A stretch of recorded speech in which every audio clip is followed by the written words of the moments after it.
saudara sekalian, mari kita persiapkan hati dan pikiran kita untuk beribadah kepada Tuhan. Mari kita mau fokus kepada Tuhan. Kita bawa hati kita untuknya. Kita mulai dengan doa. Tuhan Yesus Kristus, terima kasih ya Bapa. Engkau Allah yang sungguh baik dan Engkau Allah yang sungguh setia ya Yesus. Pemeliharaanmu gak henti-hentinya Tuhan berikan bagi kami ya Tuhan.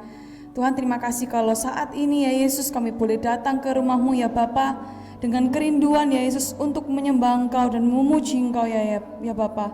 Biar Tuhan yang menyertai ya Yesus, biar Engkau menjamah kami ya Bapa. Kami undang hadirat-Mu Yesus untuk hadir di tengah-tengah kami, sehingga ya Tuhan kami bisa merasakan Engkau dan kami terpenuhi oleh Engkau ya Bapa.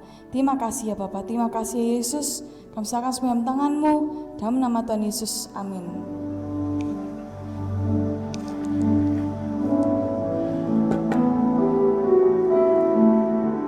Mari kita mau sembah Dia.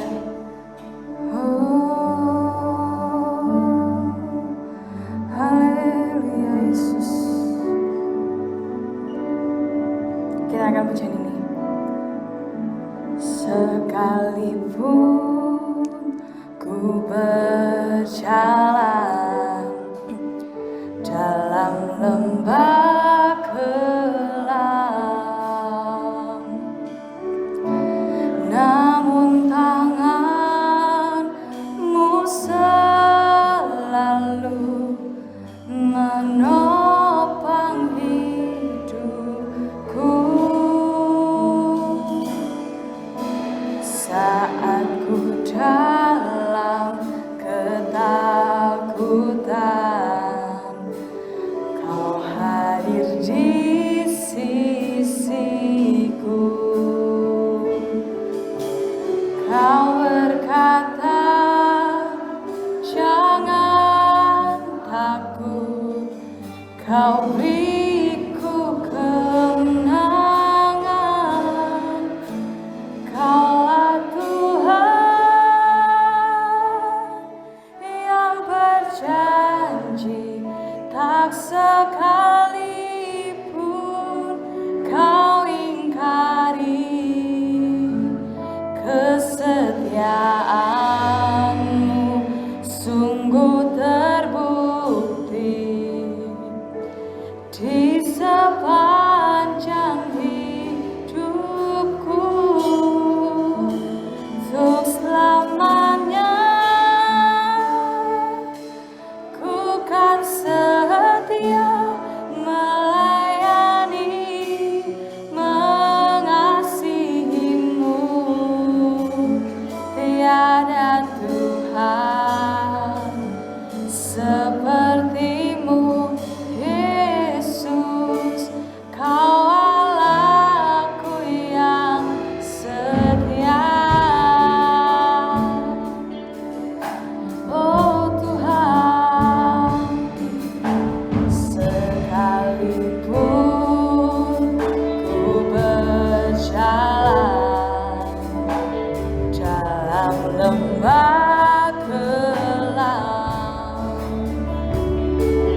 kasih Yesus, terima kasih Tuhan.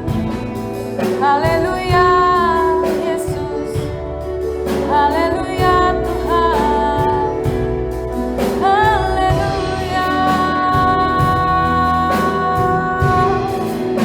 Segala pujian dan hormat bagimu Yesus, Kau Allahku yang setia, Kau Allahku yang setia, Kau Allahku yang setia. Tanganmu selalu menopang, ya Tuhan, ya Yesus Tuhan. Oh, sekalipun Yesus, sekalipun Tuhan, ku berjalan dalam lembah kelam, Kau selalu besertaku. Tanganmu yang menopangku, tanganmu yang tersedia untuk menolong kami Yesus. Terima kasih Tuhan, janjimu selalu nyata, janjimu tak pernah berubah, selalu ada bagi kami. Oh, sembah Dia lebih dalam lagi. Haleluya Tuhan, haleluya Tuhan, haleluya Yesus. Terima kasih Yesus. Oh, terima kasih Tuhan, janjimu setia Yesus. Glory haleluya, glory haleluya Tuhan.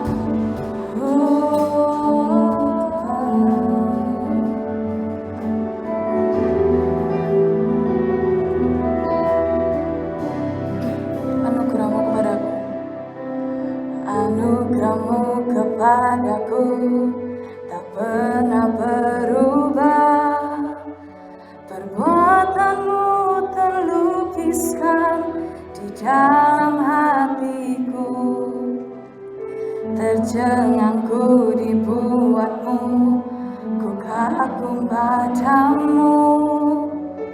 Tak ada hal di hidupku yang luput darimu.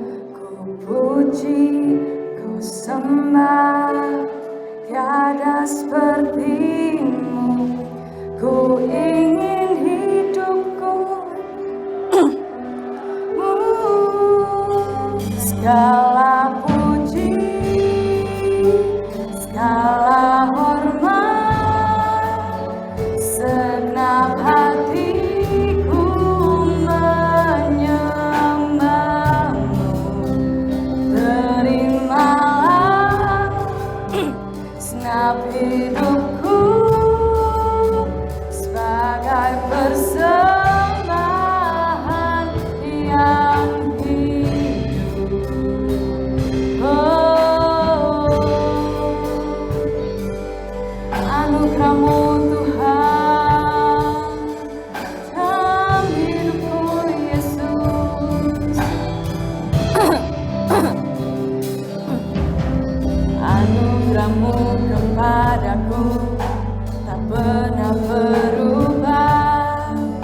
Perbuatanmu terlukiskan di dalam hatiku. Terjengangku dibuatmu, ku kagum padamu. Tak ada hal di hidupku yang luput. Kau indah Tuhan, indah, Kau mulia,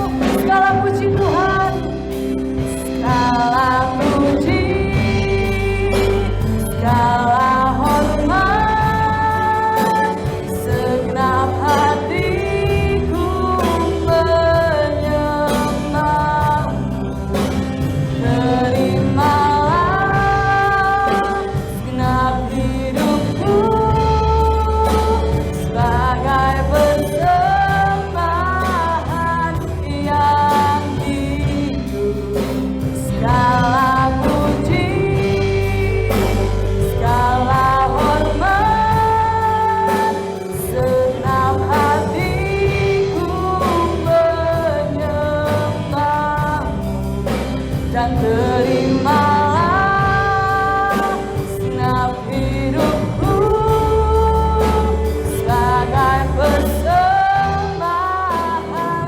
yang hidup. Segala puji, naikkan pujian ini, segala hormat, segenap hatiku menyembah. Oh Tuhan, terimalah segenap hidupku sebagai persembahan yang segala puji Tuhan, segala puji, segala hormat, segenap hatiku menyembahmu dan terimalah segenap hidupku sebagai persembahan yang hidup. Segala puji dan segala hormat, segenap hatiku menyembahmu dan terimalah segenap hidupku sebagai persembahan. Segala puji bagimu Tuhan, segala hormat, segenap hatiku menyembahmu dan terimalah segenap hidupku sebagai persembahan. Sekali lagi, segala puji Tuhan hanya bagimu. Segala puji,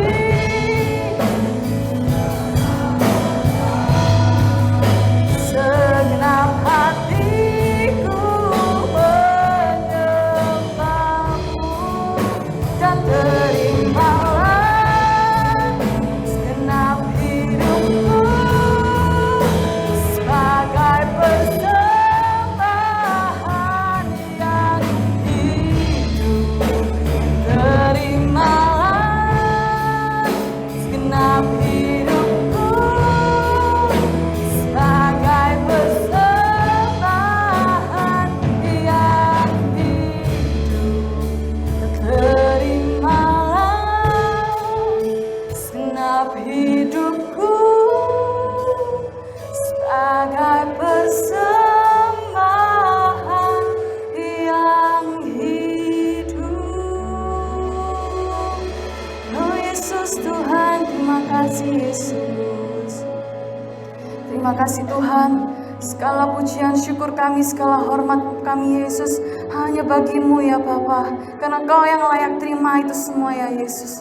Terima kasih Tuhan, terima kasih ya Yesus. Terima kasih ya Yesus, kami merasakan hadirat-Mu yang begitu indah dan manis ya Bapa. Terima kasih ya Bapa. Tiba saatnya kami akan mendengarkan firman-Mu ya Yesus. Tuhan, buka hati kami ya Bapa. Biarlah firman-Mu itu masuk dalam hati kami dan biarlah kami bisa melakukan firman-Mu ya Yesus. Kau yang berkati hamba-Mu yang akan menyampaikan firman-Mu ya Bapa. Kiranya Kau yang urapi, penuh dengan hikmat Yesus. Biarlah setiap kata-kata yang keluar dari lidah bibir hamba-Mu adalah perkataan-perkataan iman, perkataan yang ingin Kau sampaikan bagi kami ya Bapa. Terima kasih ya Yesus, kami serahkan semua dalam tangan-Mu. Di dalam nama Tuhan Yesus Kristus kami sudah berdoa. Haleluya, amin. Shalom, selamat pagi jemaat yang dikasihi Tuhan. Pagi hari ini kembali kita ibadah secara online. Mari kita masuk ke dalam doa sebelum kita mendengarkan firman Tuhan. Bapa yang ada dalam kerajaan surga, kembali pada hari ini kami akan belajar kebenaran firman-Mu. Engkau yang mengurapi hamba-Mu dengan Roh Kudus-Mu Tuhan, supaya setiap pemberitaan-pemberitaan firman Tuhan pada pagi hari ini menguatkan setiap kami yang mendengarkan. Roh Kudus yang menguasai hamba-Mu, Roh Kudus yang menerangi hamba-Mu. Terima kasih Bapa, kami siapkan hati kami, roh kami dan jiwa kami untuk menerima kebenaran firman-Mu. Di dalam nama Tuhan Yesus kami berdoa dan kami mengucap syukur. Haleluya. Amin.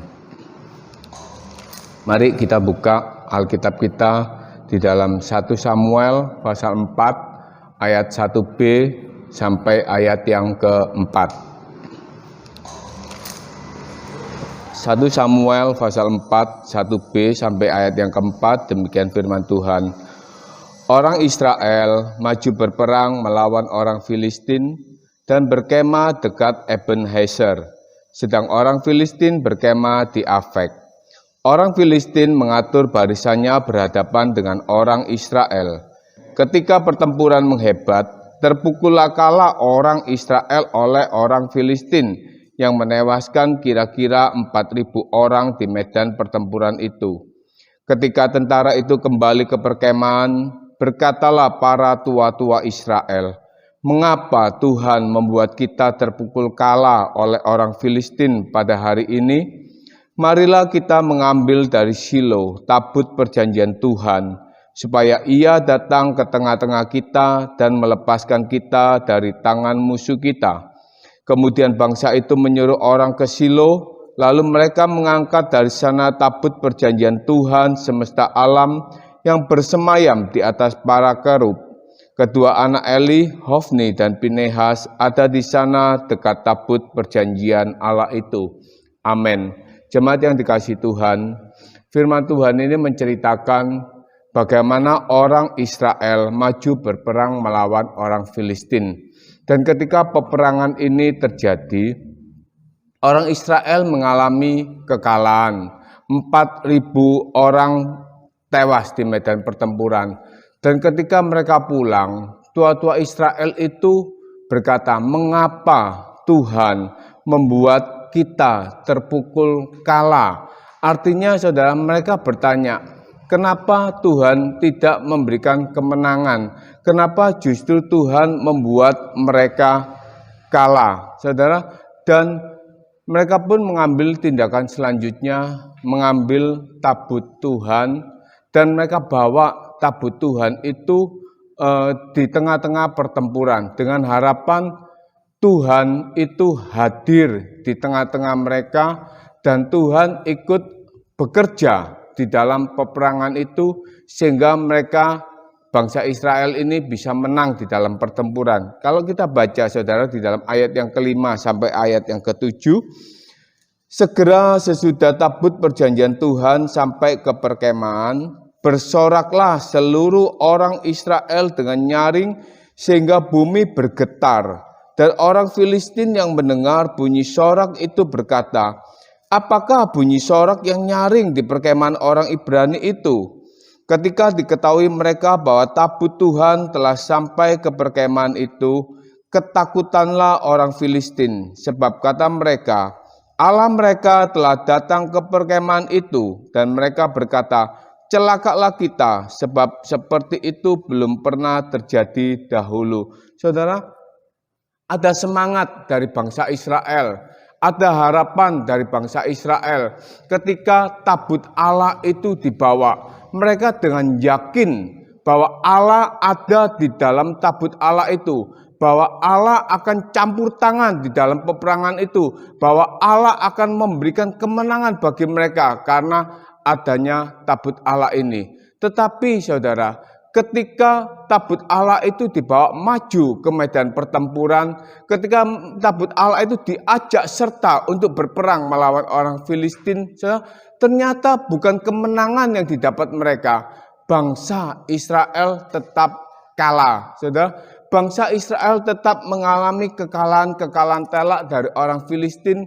Bahkan tabut Allah ini dirampas, saudara. Bahkan tabut Allah ini akhirnya pindah ke tangan orang Filistin. Kalau kita baca di dalam ayat yang ke-9 dan ayat yang ke-10, bagaimana tindakan orang-orang Filistin. Saudara, di sini dikatakan, "Kuatkanlah hatimu dan berlakulah seperti laki-laki, hai orang Filistin." supaya kamu jangan menjadi budak orang Ibrani itu, seperti mereka dahulu menjadi budakmu. Berlakulah seperti laki-laki dan berperanglah. Lalu berperanglah orang Filistin sehingga orang Israel terpukul kalah. Mereka melarikan diri masing-masing ke kemahnya. Amatlah besar kekalahan itu dari pihak Israel. Gugur 30.000 orang pasukan berjalan kaki. Lagi pula tabut Allah dirampas dan kedua anak Eli, Hofni dan Pinehas tewas. Justru ketika mereka bersemangat, saudara, mereka berharap dengan tabut Allah ini ada di tengah mereka, kekalahan tetap terjadi. Bahkan 30.000 tentara berjalan kaki ditewaskan. Saudara, dan bangsa Israel semakin kalah, mereka semakin tertunduk lesu, bahkan anak-anak Imam Eli ditewaskan. Saudara, kenapa? Dan mereka pun bertanya, padahal mereka itu sudah membawa tabut Allah, mereka sudah menyertakan Allah di dalam peperangan ini. Jemaat yang dikasihi Tuhan, seringkali pertanyaan ini pun muncul ketika kita menghadapi permasalahan-permasalahan di dalam kehidupan kita. Kita merasa kita sudah menyertakan Tuhan di dalam hidup kita. Saudara, kemudian ketika masalah itu datang, kita kata, Tuhan, kenapa masalah ini harus terjadi di dalam hidupku? Tuhan, bukankah aku sudah memanggil namamu? Bukankah aku sudah meminta pertolongan kepadamu? Saudara, kita melihat mungkin ya saudara ya, ada orang-orang yang memulai suatu bisnis yang baru. Mereka merasa perlu mengandalkan Tuhan. Kemudian mereka mengadakan biston, saudara. Tapi ternyata bisnis itu tidak berjalan, saudara.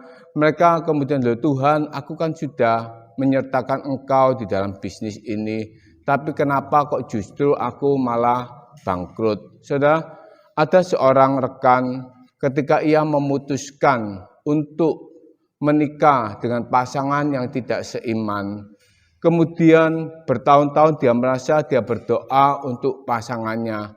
Dia tanya, sampai berapa lama Tuhan aku berdoa untuk pasanganku supaya ia bertobat? Sampai berapa lama Tuhan aku berharap supaya pasanganku ini percaya kepadamu? Kapan Tuhan? Kapan Tuhan? Ia merasa sudah meminta pertolongan Tuhan. Tetapi kenapa Tuhan itu tidak menyertai, tidak menjawab doanya? Saudara, kehadiran Allah di dalam kehidupan kita itu perlu bukan cuma sekedar menghadirkan Allah, tapi melibatkan Allah untuk turut bekerja, melibatkan Allah untuk turun tangan. Saudara, bukan cuma kita itu memanggil nama Tuhan, bukan kita itu cuma berseru kepada Tuhan, dan dengan otomatis Tuhan itu akan turun tangan menolong. Saudara, kita harus berseru dan mengandalkan Tuhan sampai Tuhan itu turut bekerja. Saudara, ketika bangsa Israel kalah dalam pertempuran, mengapa Tuhan membiarkan kita kalah dalam pertempuran ini? Seharusnya saudara, tua-tua Israel itu tidak menyalahkan Tuhan. Seharusnya tua-tua Israel itu justru harus merendahkan diri. Mereka harus datang menghadap Tuhan. Mereka harus datang menemui Tuhan dan mencari Tuhan. Mereka tidak gegabah untuk terus mengambil tabut Allah. Saudara, hari-hari ini pun kita melihat saudara, media-media Kristen yang dipakai oleh orang-orang Kristen, mungkin itu salib, mungkin itu Alkitab, mungkin itu minyak urapan. Banyak orang Kristen merasa dengan aku membawa salib, berarti dengan pasang salib di rumah ada Tuhan di sini. Dengan aku punya Alkitab, aku punya Tuhan. Dengan minyak urapan Tuhan akan bekerja. Saudara, tabut Allah adalah lambang kehadiran Allah. salib, Alkitab, minyak urapan juga lambang kehadiran Allah. Tetapi perlu, saudara, kekuatan Allah itu bekerja. Perlu cara kita untuk membuat Allah itu turun tangan.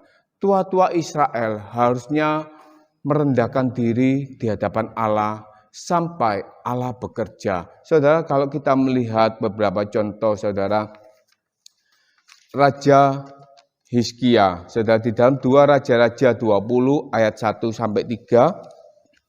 Pada hari-hari itu Hizkia jatuh sakit dan hampir mati. Lalu datanglah Nabi Yesaya bin Amos dan berkata kepadanya, "Beginilah firman Tuhan, sampaikanlah pesan terakhir kepada keluargamu, sebab engkau akan mati, tidak akan sembuh lagi." Lalu Hizkia memalingkan mukanya ke arah dinding dan ia berdoa kepada Tuhan, "Ah Tuhan, ingatlah kiranya bahwa aku telah hidup di hadapan-Mu dengan setia dan dengan tulus hati, dan bahwa aku telah melakukan apa yang baik di mata-Mu." Kemudian menangislah Hizkia dengan sangat. Saudara, Hizkia diberitahu bahwa ia sakit dan ia akan mati. Saudara, Hizkia bukan bertanya, "Mengapa Tuhan aku harus mengalami sakit? Mengapa Tuhan aku akan mati?" Tetapi Hizkia itu justru mencari Tuhan. Dia merendahkan diri di hadapan Tuhan. Dia membawa dirinya datang kepada Tuhan sampai Tuhan itu bekerja. Dan ketika ia menangis dengan amat sangat, Tuhan pun menyuruh Nabi Yesaya untuk balik kepada Hizkia. Dan Tuhan katakan bahwa umurmu akan diperpanjang 15 tahun lagi. Saudara, ini yang harus dilakukan. Kita harus datang mencari Tuhan dan menghadirkan Tuhan, bukan sekedar hadir, tetapi Tuhan itu ikut bekerja. Yang kedua, saudara, Raja Daud, 1 Samuel 30 ayat yang ke-6. Dan Daud sangat terjepit karena rakyat mengatakan hendak melempari dia dengan batu. Seluruh rakyat itu telah pedih hati, masing-masing karena anaknya laki-laki dan perempuan. Tetapi Daud menguatkan kepercayaannya kepada Tuhan Allahnya. Amin, saudara. Raja Daud pun mengalami masalah ketika Siklag terbakar. Seluruh tentara pengikut-pengikutnya menjadi tawanan, saudara. Perempuan, anak-anak, harta-hartanya diangkut sebagai rampasan. Dan orang-orang yang menyertai Daud marah kepada Daud. Daud terjepit, saudara. Daud tidak menyalahkan Tuhan, "Mengapa Tuhan ini terjadi? Mengapa Tuhan ini harus aku hadapi?" Tetapi di sini katakan Daud menguatkan kepercayaannya kepada Tuhan. Dan Raja Daud meminta untuk mengambil baju efod. Raja Daud memakai baju efod itu dan menghadap Tuhan dan bertanya kepada Tuhan, apa yang harus dilakukan? Tindakan apa yang harus dikerjakan? Saudara, ketika kita menghadapi masalah seperti saat ini, saudara, ada pandemi yang semakin mewabah, saudara. Kita mendengar berita-berita kiri kanan yang membuat kita mungkin stres, membuat kita ini pikirannya kacau, saudara. Ada banyak orang sampai mereka panik, mereka borong obat-obatan, mereka borong masker, mereka borong susu, mereka borong semuanya karena mereka takut dengan pandemi ini. Kemudian ada orang-orang yang mereka bertanya, "Mengapa Tuhan ini harus terjadi? Sampai kapan Tuhan ini harus terjadi?" Saudara, ketika kita menghadapi ini dengan situasi yang sama, saudara, kita harus lebih datang kepada Tuhan. Saudara, kita harus merendahkan diri kepada Tuhan. Bahwa salibmu bukan untuk sekedar menghadirkan Tuhan, tetapi membangun kepercayaanmu. Bahwa Alkitabmu bukan cuma engkau memiliki Alkitab Tuhan ada, tapi baca Alkitab itu setiap hari untuk mengerti firman dan kebenaran Tuhan. Saudara, kita mau di tengah-tengah pandemi ini Justru kita ini membangun kekuatan kita kepada Tuhan. Saudara, kita baca di dalam Mazmur 116 ayat yang ke-10. Aku percaya sekalipun aku berkata, aku ini sangat tertindas. Saudara, Raja Daud, saudara, ia merasa tertindas, ia menghadapi banyak permasalahan. Tetapi Raja Daud membangun imannya. Aku percaya, saudara, aku percaya. Saat ini pun, saudara, kita mau membangun iman kita. Bapak Gembala katakan iman yang teruji, iman yang berkualitas. Kita bangun, aku percaya, saudara. Kita bukan cuma, saudara, datang kepada Tuhan, meminta pertolongan Tuhan, melibatkan Tuhan, tetapi kita sendiri tidak membangun iman kita. Saudara, biarlah melalui firman Tuhan pada pagi hari ini, saudara, kita menghadirkan Tuhan, tetapi kita juga mengundang sampai Tuhan itu ikut bekerja, saudara, supaya kita tidak mengalami kekalahan-kekalahan. Saudara, juga jangan sampai, saudara, kita melakukan kebodohan. Saudara, kalau kita baca seperti Raja Ahaz, 2 Tawarik 28 ayat 22-23. Dalam keadaan terdesak itu, Raja Ahaz ini malah semakin berubah setia terhadap Tuhan. Ia mempersembahkan korban kepada para allah orang Damsyik yang telah mengalahkan dia. Pikirnya, yang membantu raja-raja orang Aram adalah para allah mereka. Kepada merekalah aku akan mempersembahkan korban, supaya mereka membantu aku juga. Tetapi Allah-Allah itulah yang menjadi sebab keruntuhan bagi dia, dan bersama-sama dengan dia bagi seluruh Israel. Saudara, jangan sampai ketika kita menghadapi masalah, kemudian kita berseru kepada Tuhan, dan kita ini cenderung untuk kemudian bertanya, mengapa Tuhan, mengapa Tuhan? Tanpa kita membangun iman kita sendiri berkualitas di hadapan Tuhan, tanpa kita membangun kehidupan kita ini mencari perkenanan Tuhan, kemudian kita melihat cara-cara orang dunia mendapat pertolongan, cara-cara orang dunia mendapatkan keberhasilan, dan kita tiru cara-cara mereka.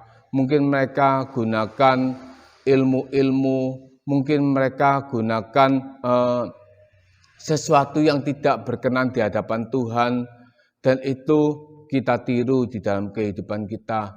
Seringkali, saudara, ketika orang-orang Kristen menghadapi masalah, banyak tawaran-tawaran yang tidak sesuai dengan iman kekristenan. Saudara, kalau beberapa waktu yang lalu, tangan saya ini sakit sekali, saudara. Untuk diangkat itu tidak bisa. Saya ke dokter, saya ke tusuk jarum, tetap tidak bisa. Saudara, ketika saya berbagi cerita dengan seseorang, dia katakan, coba kamu ke si A, dia katakan, coba kamu ke si A. Mungkin seperti saya dulu, dia katakan, saya juga tangan saya sakit, saya ke sana. Kemudian dia katakan, penyakitmu ini penyakit non medis, ya. Dan dia katakan di sana dia ditangani pakai silet cutter, dibedah, dan dia katakan dari tangannya ini keluar kawat-kawat bendrat yang sudah karaten, saudara. Dia katakan itu langsung ditangani, banyak kawat-kawat yang karaten yang ditarik keluar. Dan setelah itu dengan ilmunya pakai tangan, luka ini sembuh. Saudara, dan dia katakan kepada, coba ke sana, mungkin sakitmu ini sakit non medis. Saudara, jangan kita terpengaruh dengan hal-hal seperti ini. Kita mencari pertolongan-pertolongan di luar iman kita. Tetapi saudara, mari saudara, kita bangun kepercayaan kita sama seperti Raja Daud, menguatkan kepercayaan kepada Tuhan. ketika masalah itu datang, ketika kita menghadapi situasi pandemi ini, saudara, kita semakin merendahkan diri di hadapan Tuhan. Kita semakin mencari perkenanan Tuhan. Kalau kita sudah merendahkan diri, kalau kita sudah mencari perkenanan Tuhan, ketika masalah itu datang, saudara, Roh Kudus itu akan menguatkan kita. Roh Kudus itu ada bersama-sama dengan kita. Saudara, Roh Kudus itu akan turut bekerja di dalam kehidupan kita. Karena kita bukan cuma menghadirkan Tuhan, bukan cuma menyertakan Tuhan, tetapi kita juga menarik kuasa Tuhan itu untuk bekerja di dalam hidup kita. Amin, saudara. Saudara, biar sedikit firman Tuhan ini menjadi kekuatan kita. Di tengah pandemi ini, kita lebih banyak mencari Tuhan. Sekian firman Tuhan. Kita akan masuk di dalam doa dan doa pemberkatan. Saya serahkan kepada Bapak Gembala. Kita akan masuk di dalam doa. Dengan penuh rasa syukur dan terima kasih ya Bapa. Oleh kemurahan-Mu, firman Tuhan kembali meneguhkan iman kami. Terima kasih Bapa, terima kasih Tuhan Yesus. Memberkati seluruh jemaat yang hadir, juga memberkati Tuhan jemaat yang tidak hadir. Berkati serta lindungi mereka semua Tuhan. Jauhkan dari segala malapetaka, jauhkan dari orang-orang jahat, khusus Engkau jauhkan dari COVID. Berkati Tuhan umat-Mu, supaya mereka bersukacita di dalam nama-Mu, dan mereka tetap setia, beribadah, memuliakan dan memasyurkan nama Tuhan Yesus. Kalau sebentar mereka akan pulang ke rumah masing-masing. Kiranya berkat dan campur tangan Tuhan Yesus tetap menyertai mereka. Sekarang jemaat yang kasih dalam Yesus, pulanglah dengan berkat dan damai sejahtera yang dianugerahkan di dalam nama Tuhan Yesus Kristus. Amin.